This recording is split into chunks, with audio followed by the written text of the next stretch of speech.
thank you so much. Thank you for being here on a Monday afternoon. Appreciate your time. We're going to take a little tour around the world via tax incentives. So when you're planning your next holiday, you can find out where the best rebates are for your production at the same time. And hopefully our esteemed guests will have some insights into building budgets at what is a very tricky moment in the scripted industry that we'll be predominantly talking about, but I think generally across film and TV. One of our panelists is no stranger. He's been here all week. Brendan in the middle, but I'll ask our panel just to introduce themselves. So Brendan, at the end, do you want to just introduce yourself? Brendan FITZGERALD. I work for Secuoya Studios. I'm the CEO there in Madrid, and we have a presence in Latin America, and we're currently undergoing an expansion across Europe. Yet another Brendan. We were trying to get an entire panel of Brendans, but we ran out. Another BF, Brendan FOLEY. I am a writer, sometimes showrunner, EP. So I have a variety of hats on. My main shtick is working international co-productions. Privileged to have worked in 77 countries, or 78 if this counts as working. And I sometimes have a big influence on where something shoots. I sometimes have a voice in where it shoots, and at other times people just say, "Get your tanks off my lawn, give me the script." So I've seen it from a variety of perches, and I'm here mainly with Sherlock and Daughter, which is in the competition. Hi, Jeff WACHTEL. I'm CEO of a company called Future Shack Entertainment. Most of my career has been spent working on the studio and the network side. Yeah, great. Well, thanks so much for joining us. Great expertise from the studio and the production side. And Brendan at Secuoya has a studio, so we'll talk a bit about how he's drawing people to Madrid. Jeff, maybe just start with you. If we talk just broadly for a minute, when you look at a new production, how early are you thinking about location and where you might film? Because you know, an exterior location in downtown LA doesn't mean you're filming in downtown LA anymore, does it? And perhaps hasn't for a few years. So how early are you thinking about you know, production locations? I think it depends on the venue. When I was at USA and Sci-Fi, and for a brief time working with E and Bravo as well, we were challenged in our financing always. So shooting in LA was really not even on the table. One of the jokes when I was at USA Network was USA Network made in Canada. So Suits was shot in Toronto, Psych was shot in Vancouver. Most of our shows were actually shot elsewhere. Mr. Robot was the first one I may be wrong, but that's the first one I can remember that we actually shot in New York. Monk, in its second season, we were able to bring back to Los Angeles. So we started in that one in Toronto.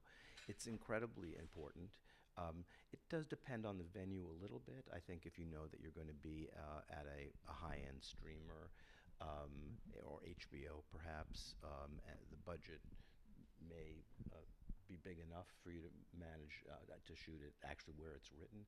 I've never been fortunate enough to have a budget that big, so it's factored in right from the get-go. Yeah. And at Future Shack, the two shows you've had made already were both quite, you know, you've already shot outside of the US or not shot where they're set. I guess the show you're here with, Good Cop, Bad Cop, set in Pacific Northwest in the US, but shot in Australia. In Queensland, Australia, which was the most, not the most geographically appropriate place necessarily, but the place that had the most advantageous tax incentives. And then up the mountains, we found a place that we thought did a good job doubling. Right, we'll get into maybe some of the details and the figures of that. Brendan, tell us a bit about Sherlock and Daughter, because Victorian London has often been recreated in Dublin, Yes. and that's where you went as well. Absolutely. A lot of places where the story is located, or if it's a period story, is the last place you would want to shoot. So, for instance, you know, London, if you're looking for Victorian London, is probably the last place in the world you would go, because large swathes of it were flattened during World War II, or it was redeveloped. But Dublin has all of these great Georgian and Victorian streets and squares and so on. So in our first episode, as our plucky young possible Sherlock's daughter leaves America for the old world, she's actually leaving from the side of the Guinness factory in Dublin, which might cause her to stay. So it's, you know, reality and production location and location, I don't think necessarily have very much to do with each other. I think the biggest thing to touch on is that as we've shifted from apparent boom times, which I don't think ever were quite as boomy as our nostalgic memory of a couple of years ago suggests. And I just love industry jokes, and I remember thinking, well, what was the boom time joke? And it was the receptionist at Netflix who had to answer the phone, "Hello Netflix, you're greenlit," and so which was sadly never true, but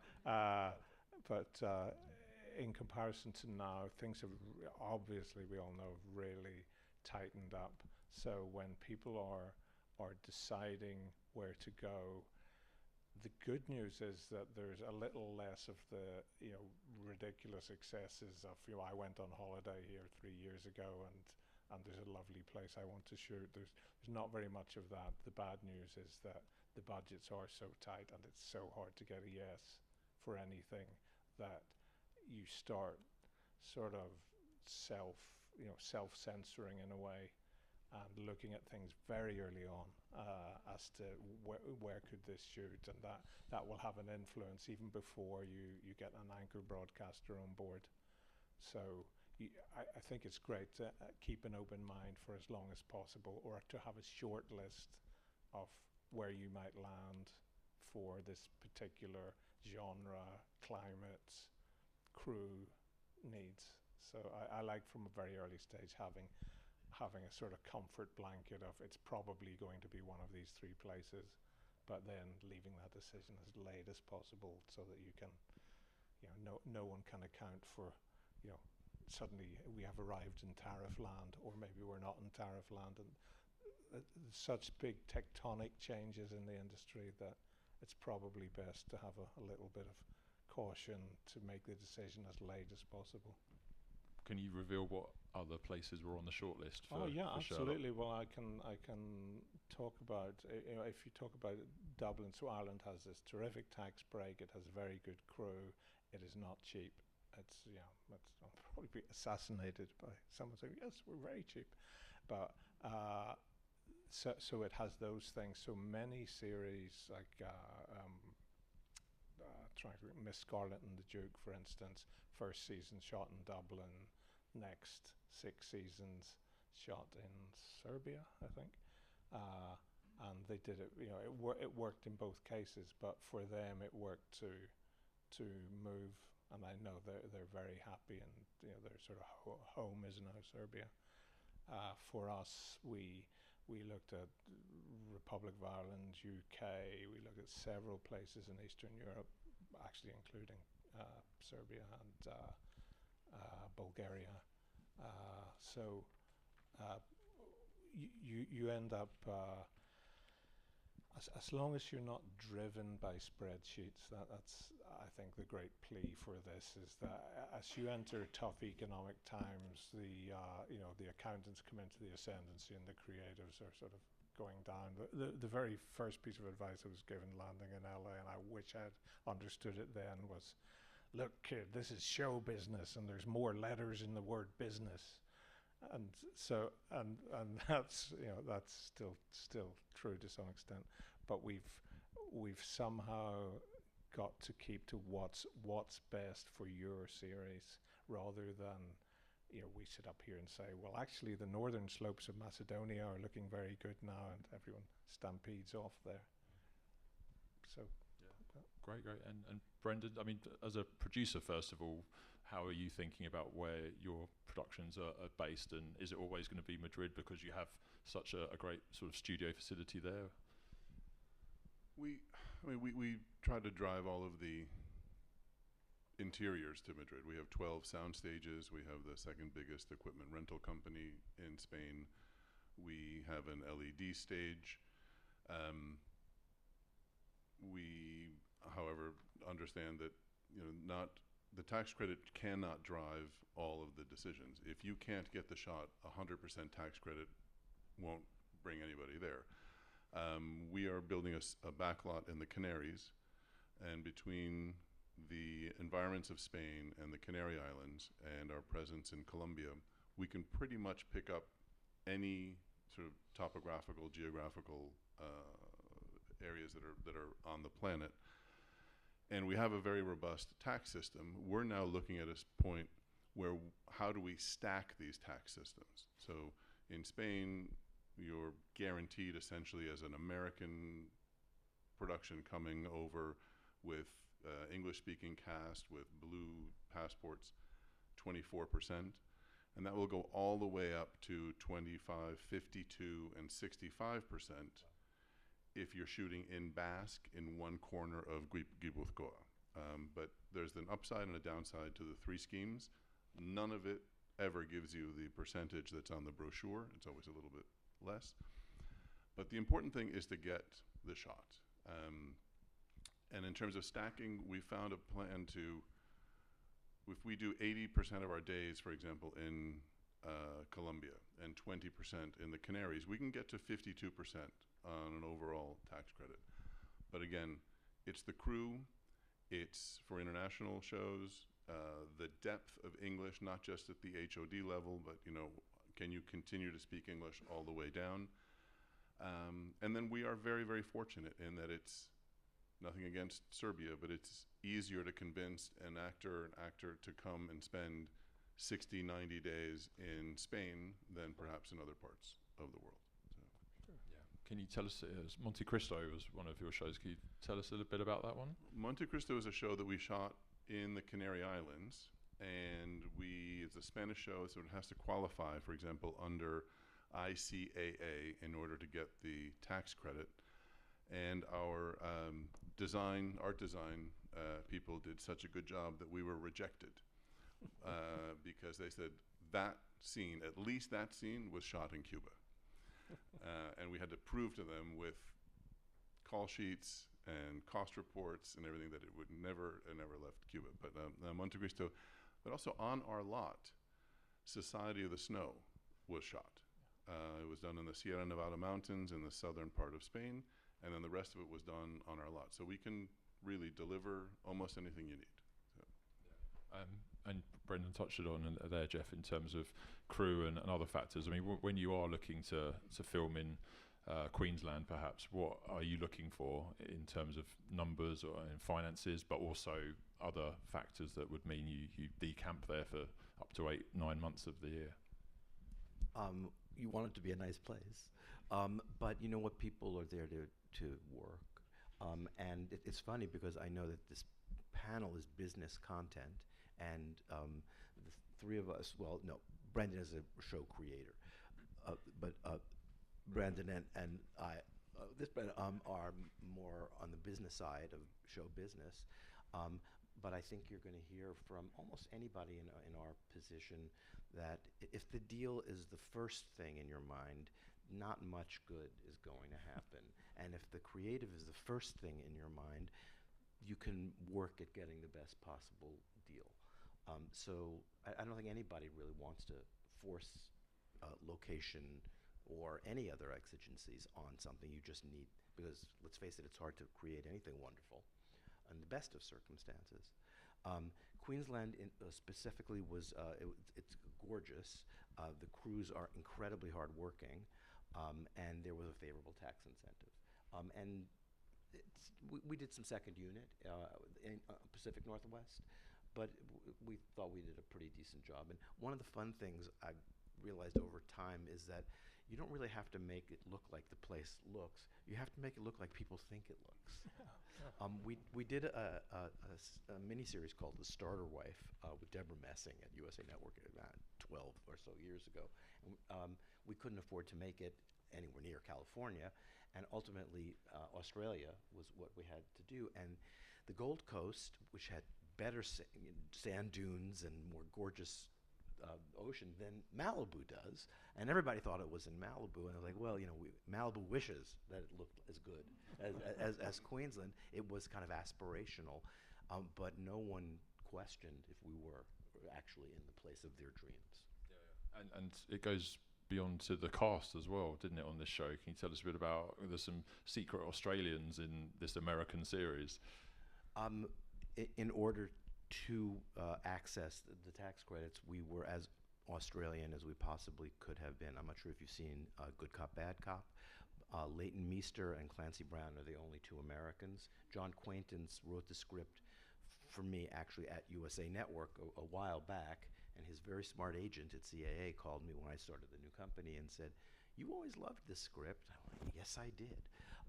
So we were able to get a few people to believe, but no one who had the resources to make the actual show. And as I'm sure my fellow panelists will confirm, a lot of times you just have to be kind of scrappy. So Roku was one of our investors. It got a little beyond their appetite, and CW jumped in, and they were incredibly supportive.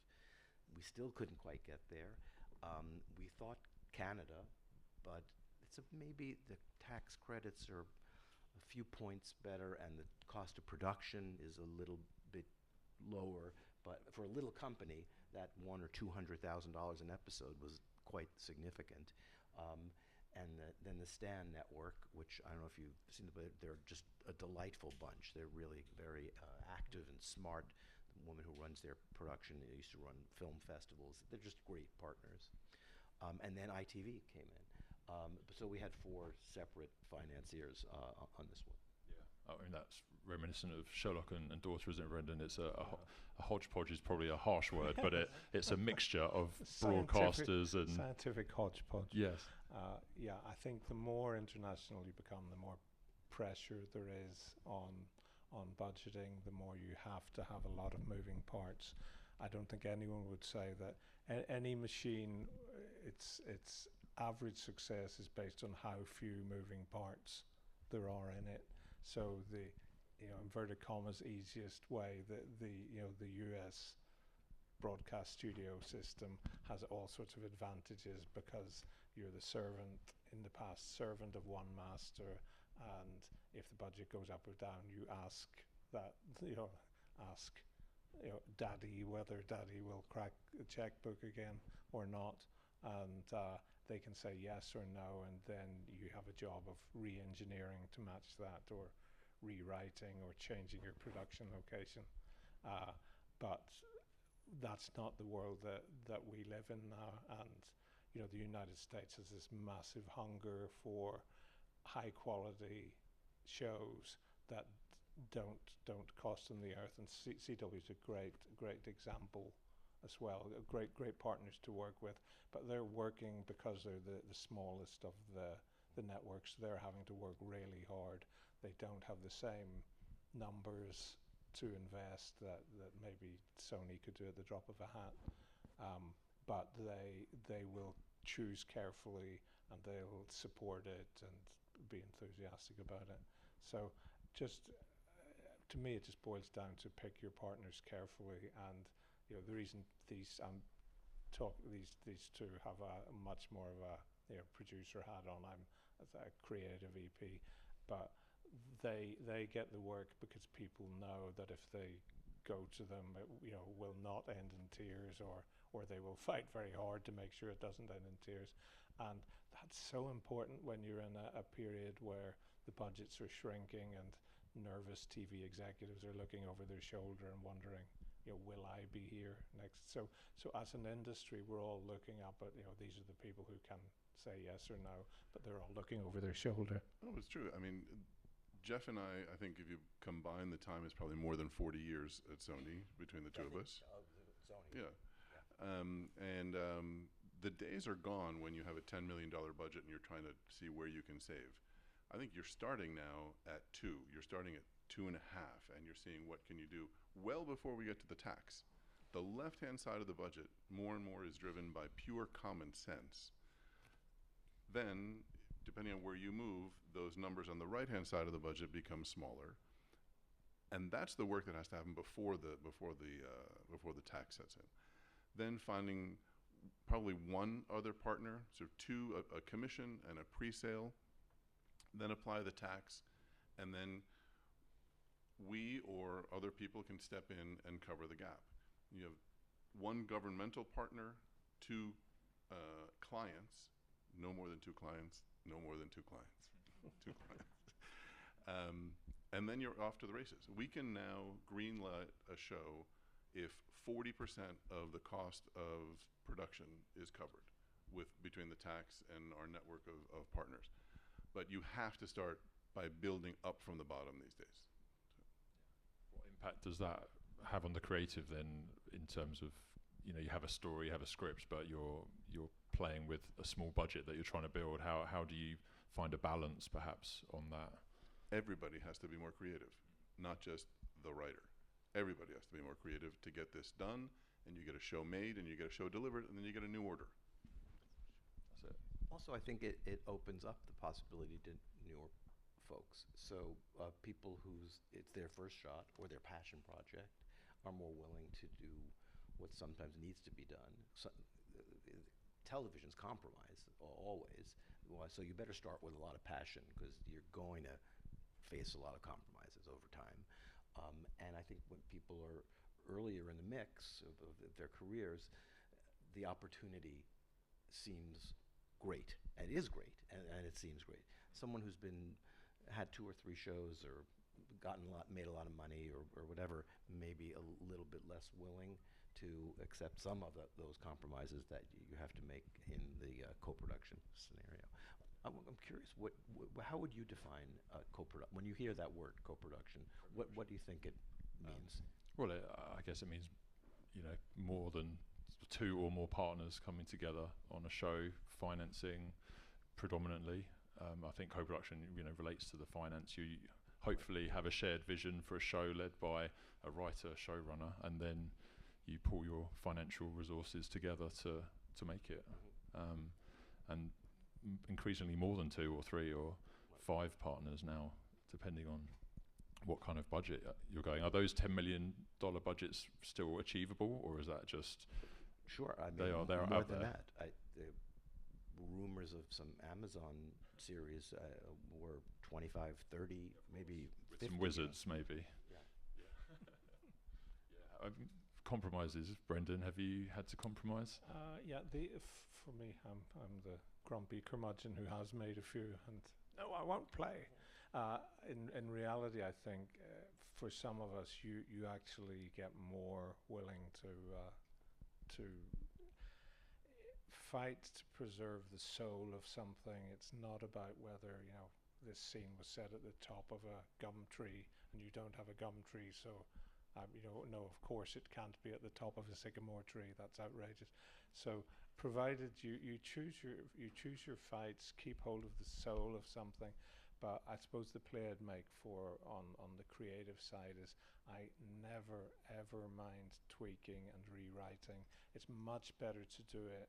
The more of if you have 8 episodes, try to have all 8 written before first day of principal photography.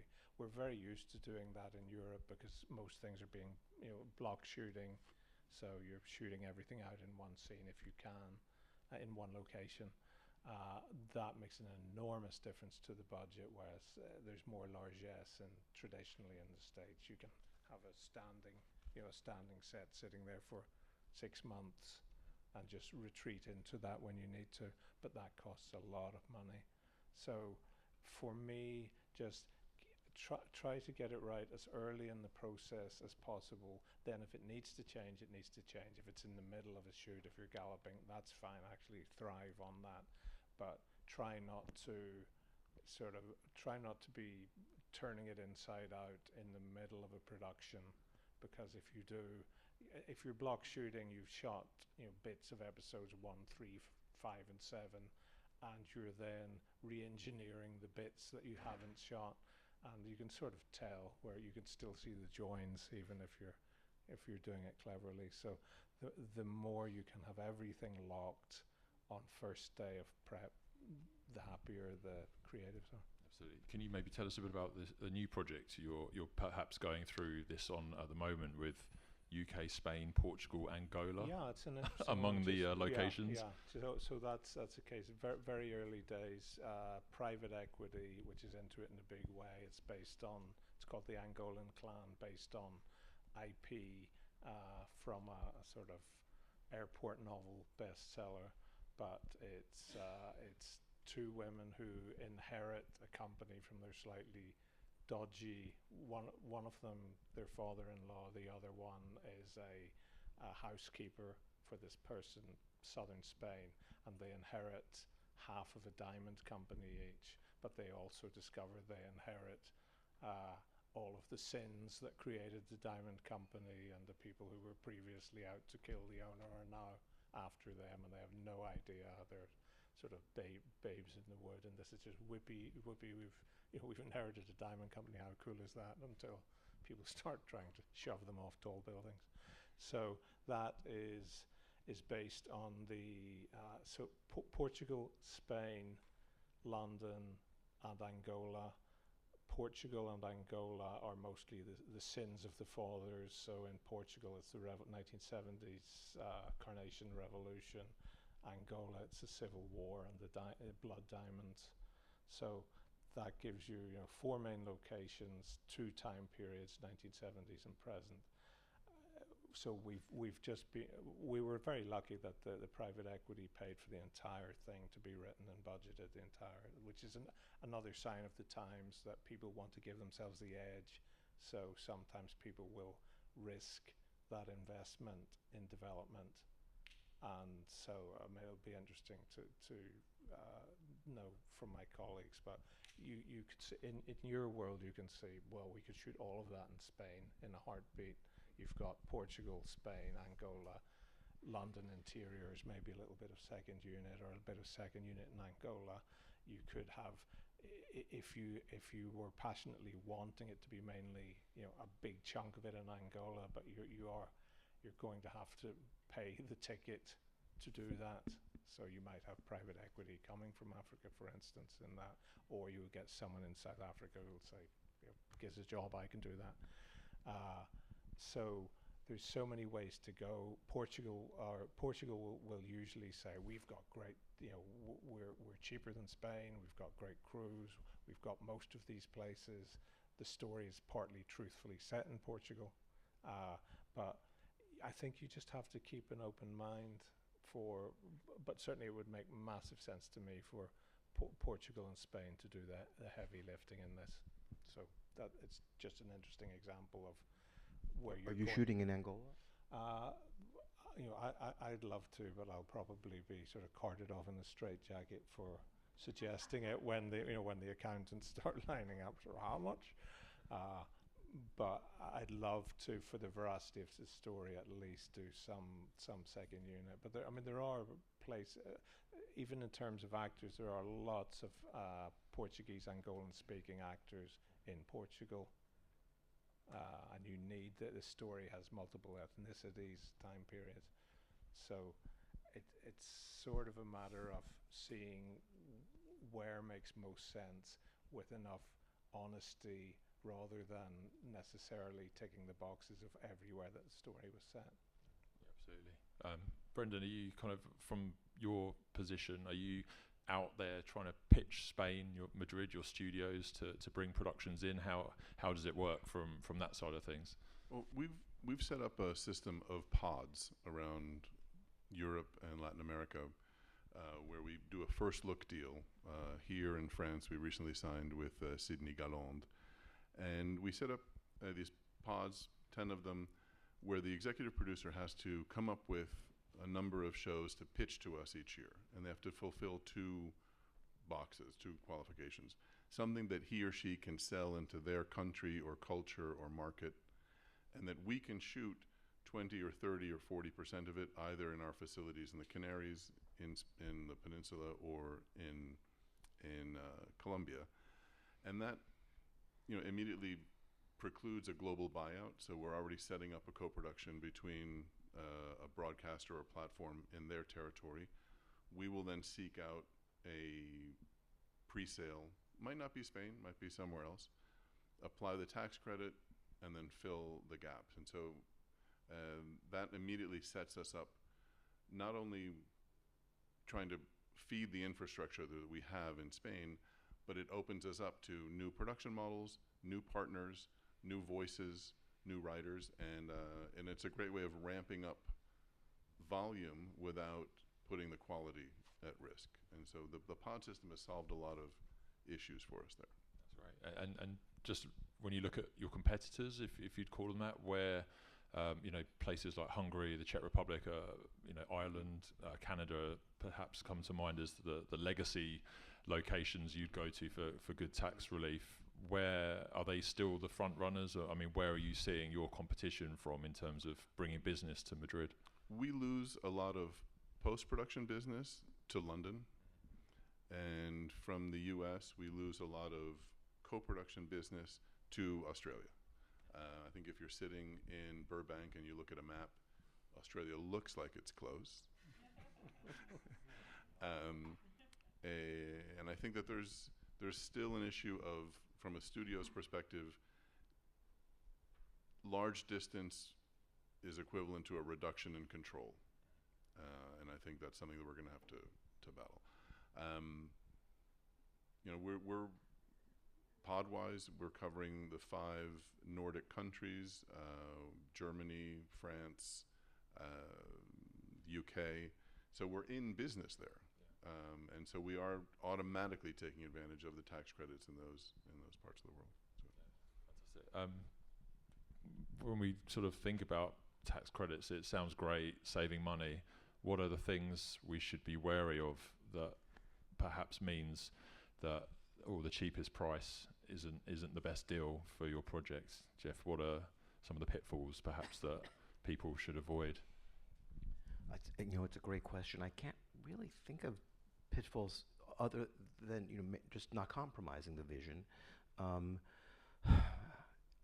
Something that you mentioned before, I've been thinking for the last 10 minutes, and I do think that the desirability of the locale does factor in. So yes, the more money you can get, absolutely, but then people are going to have to uproot their lives in some way, and you do need to make that a valuable proposition to them. I think Brendan's got a great one, because the idea of going to Madrid is pretty compelling. It sounds kind of like a fun thing to do, and I think when the artists who are, especially the actors, are going to need to feel good about it.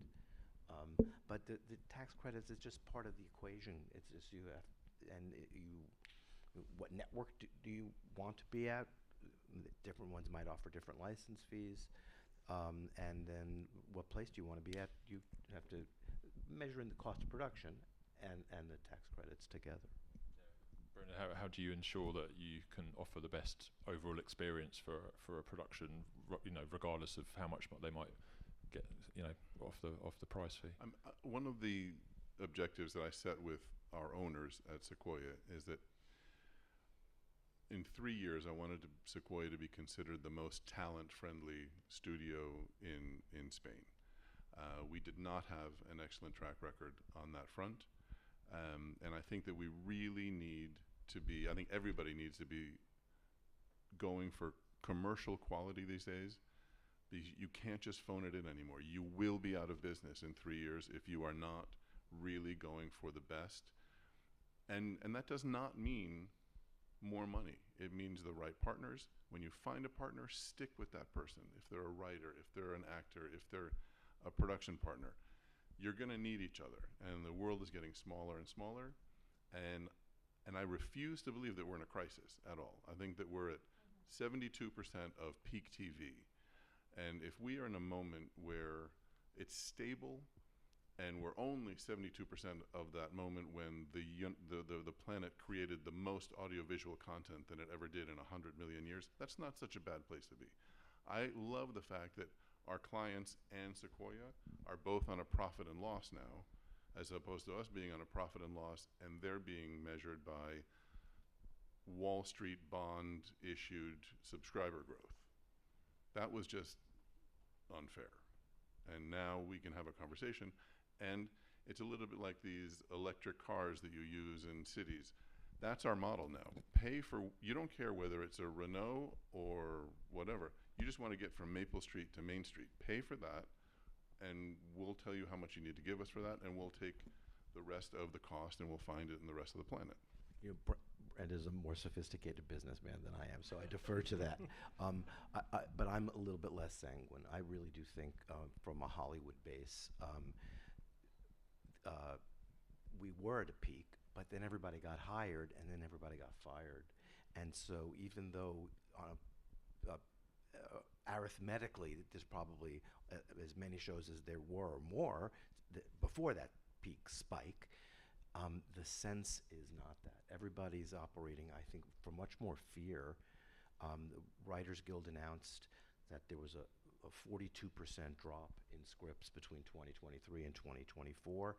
And when that statistic came out, most of my friends looked at each other and went, yeah, that feels about right. And so I do agree that we're more stable and hopefully hit whatever this plateau trough is and building back from it. But the first issue, which Brendan mentioned, which was in Wall Street, the Wall Street correction over Netflix, bless you. And then the strikes, the post-COVID lag, and there's just a general fear in the market because people are even more afraid of losing their jobs if they make the wrong choice. So we haven't quite adjusted from that triple or quadruple shocks. Yeah, I mean, when you list them like that, it's only 5 years. It's a hell of a lot of turbulence, to put it mildly, in the industry, and people are still, like I say, 72% perhaps. That's the new normal, and certainly in the UK we're seeing a lot of correction about, you know, just how much is being made at the moment and how much studio space we actually need. So it's an interesting time. Brendan, from go for it. I think in a way both things can be true at once. That we are definitely in some kind of dip from historic highs, and if you happen to be part of that dip, it feels pretty damn real when you're at the pointy end of it. However, it's also true that we don't want to talk ourselves into oblivion by doom and gloom, and unfortunately it's like co-production, it's not equally spread. So if the title of the planet was How Screwed is LA, then that would be sort of going from very screwed to pretty screwed. It's not in a good way there, and there's lots of people struggling. But we are in a global industry where anyone making something for a global audience has two factors. They need to sell it to audiences around the world, so they need the eyeballs from all over the world, and they need the money from several sources in the world. So in that sense, that's the future, and we're sort of, if we're pushing against that, it's, I'd far rather push against the wickedness of AI than to push against the globalization of an industry which is so intricately woven already. Just one specific on where are the new kids on the block and the traditional ones. I think when you get a retrenchment, people always go for the safer, the more familiar, the tried and true. So I mean, I think you're doing great stuff anyway, but I think it's doubled down by Spain. If you say, where could you go that has a multiplicity of different locations and backgrounds, where you have great crew, where you have depth of crew, so that if someone happens to be shooting before you, half of the planet is, okay, we've got a great crew, well, they're actually on another job. Well, we've got a pretty good crew. They're actually on another job, and these are the three people who are left for your crew. And so if you're spending that, then there's no point in going to that place. So Spain, you can sort of, the old follow the money story of if you look, Netflix investing $1 billion in Spain, they didn't pick its name out of a hat, and Secuoya similarly. So that will be a place that's on the up. My own beloved hometown of Belfast, Northern Ireland Screen, ever since Game of Thrones, has turned that into a very practical, you can come here, we don't care whether you're shooting a spaceship or a historic novel, as long as you're giving local employment, and we'll support it to the max. And they're great people. So that mixture of up-and-comers and traditional, I actually agree that Australia is, the Australians are just great. They're scrappy, what can we do to help you? We had fantastic experience with SBS as a partner, and Stan as well. They're hustling, so that makes a big difference. But Spain and Northern Ireland, I would be my horse bet for the next few years. And I mean, just in the last couple of minutes, we've touched on tax rebates, and private equity even came into the mix, and it sounds very much like film financing, independent film financing. Is this going to be the future of international television? And regardless of what someone in the White House wants to do with tariffs on film, we don't really know much of the detail of whatever plan is locked away. But is this the future now? Is this here to stay, this piecemeal building of budgets and just really coming together as a co-production and a community?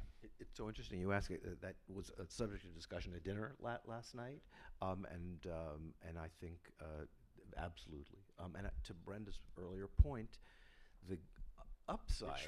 Which Brendan? My closest colleague.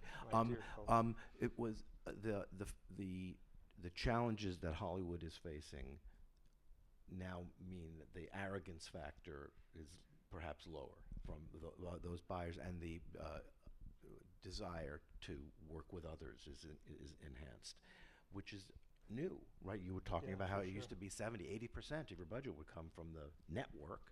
Now it's which network, and that is a lot more like films are put together. So it does feel like the industry is leaning in that direction. Brendan? I was a refugee from indie film finance, and I said, I'll go into TV because that's a nice, sensible structure, and you can see where the money goes in, and you can see where the money comes out. So it sort of followed me into TV, but it does feel very, very familiar to me. The only problem is that once you get more private equity coming in, there's in my opinion, usually there's three types of private equity. There is mad, bad, or both. And that anyone familiar with indie movies will have come across.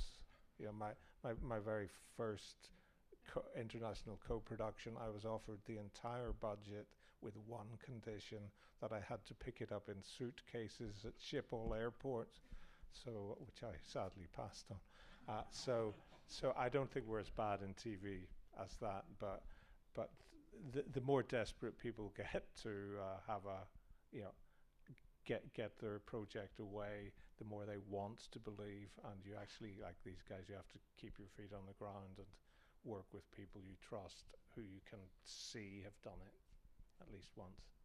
Great. Brendan, last word with you.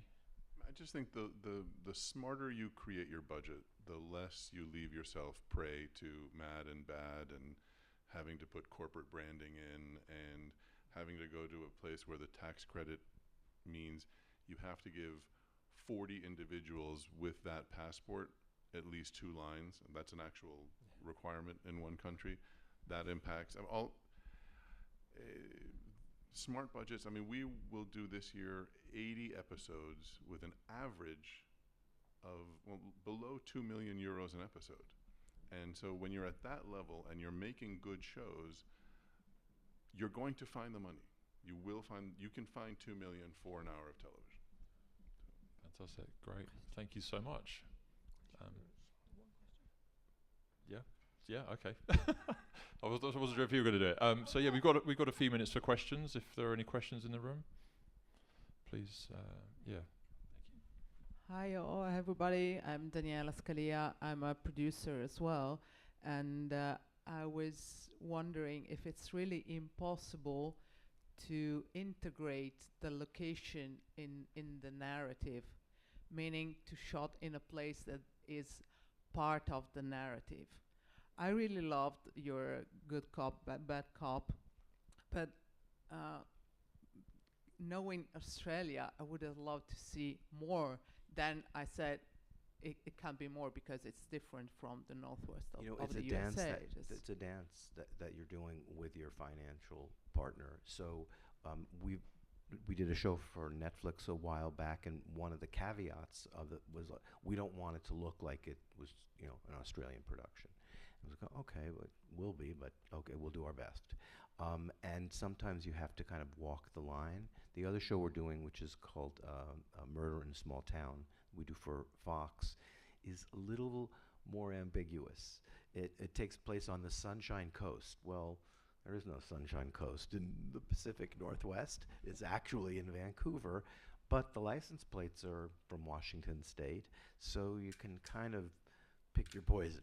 And we've walked the line a little bit. We wanted to honor, in that case, the books, which are relatively well-known Canadian mystery works, and they have a fan base, and those people know where it's set. So our police station doesn't feature American flags, which most police stations in the States would. We don't really say sergeant or mountie, you know, but it's hard to do what you're asking, because usually the people who are giving the money, certainly if they're U.S.-centric, don't want to flag it as another place, and they'll let you be there, but you have to pretend. Okay. Yeah, another question. But I'm glad you like the show. I'm Tom Jennings from 1895 Films, and from a creative point of view, do you think you would ever, like, if you have a tax credit in Queensland, would you take scenes that you would shoot somewhere else that may be more expensive and reinvent those scenes to save money, where it wouldn't necessarily take away from the story, but you'd be changing the setting, or perhaps the dynamic of the storytelling? And I know this is an anathema, and it is to me too, but where do you draw that line where we could shift things over and perhaps save enough to get more expensive things elsewhere? You know, Brandon is better to answer this because he's a true creator. I have to trust the Brandons that I work with to tell me, okay, not okay. I'll go this far, but not that far. And it depends on the voice. It depends on the artist, and then it also depends a little bit on what the show is about. If Good Cop, Bad Cop were about a location and it was integral to the storytelling, it would be a lot harder to move it. But it's not. It's about a brother sister who, you know, bicker and solve crimes, which could happen almost anywhere. But really, I think yeah, you're. I think, and it's such a good question. I think it boils down to, are you damaging the fabric of the story, or are you simply telling the same story with different hats on?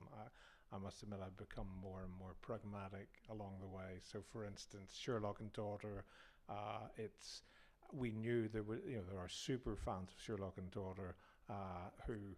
Some of them are like the holy writ of the original short stories. Other ones think they're super fans, but they're actually talking about something that Basil Rathbone did 70 years ago. So all sorts of people who are potentially very indignant about if you move to the left and right and suddenly introducing a sort of a half Native American young woman into the world of Baker Street, shock horror.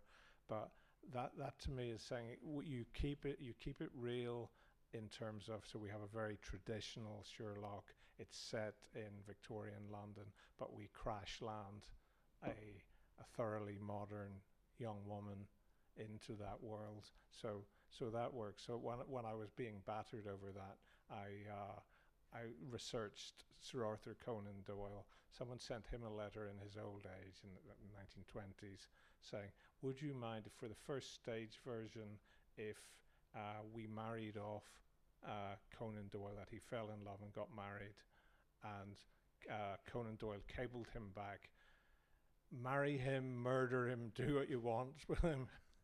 And it was, I mean, to me, he's just saying, it's okay, it's a fictional character, just do something that works as fiction.